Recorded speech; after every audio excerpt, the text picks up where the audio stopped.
আমার সুন্দরীর জন্মদিন। তো আমরা নিজেদের মতো করে ছোটখাটো করে ওর জন্মদিনটা সেলিব্রেট করছি। আর আপনারা অনেকেই সুন্দরীর জন্য ভালোবাসা পাঠিয়েছেন, আপনাদের অসংখ্য ধন্যবাদ। আমার সুন্দরী এসে হাজির, সঙ্গে আদুরিও আছে। আদুরির বার্থডেও একদিন আমরা অবশ্যই করব। তো ছোট্ট খাট্টোর মধ্যে আমরা চেষ্টা করেছি বাড়িতে একটু সাজানোর, কারণ সুন্দরী কিন্তু বেলুন পছন্দ করে। তো এইখানটাতেও ডেকোরেশন করেছি। আর আমি নিজের হাতে তৈরি করেছি সুন্দরীর জন্য এই কেকটা, কারণ সুন্দরী কিন্তু দোকানের কেক খায় না, আর দেওয়া উচিত নয়। আর যেহেতু খায় না সেটা এনে তো কোনো লাভ নেই, যেটাও পছন্দ করে আমি খুশি দিয়ে সুন্দর করে এই কেকটা ওর জন্য তৈরি করেছি। আর কি গিফট দেবো সুন্দরীকে কিছুতেই ভেবে পাচ্ছিলাম না যে ওর কি গিফট দিলে ওর কি দরকার। সুন্দরীকে যে গামলাটায় আমরা খেতে দিই সেই গামলাটা প্লাস্টিকের ছিল, সেটাও ভেঙে ফেলে, মাঝে মাঝে চেঞ্জ করতে হয়। তাই অনেক ভেবে চিন্তে সুন্দরীর জন্য আমরা এই গামলাটা কিনে এনেছি।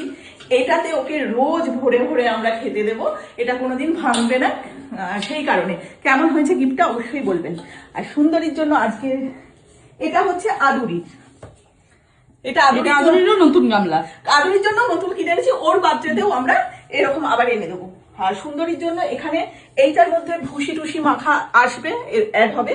আর এই খাবার কিন্তু অনেক আছে, কিন্তু একসাথে তো আমরা সুন্দরীকে অত খাবার দিতে পারবো না, ওর পেট খারাপ হয়ে যেতে পারে।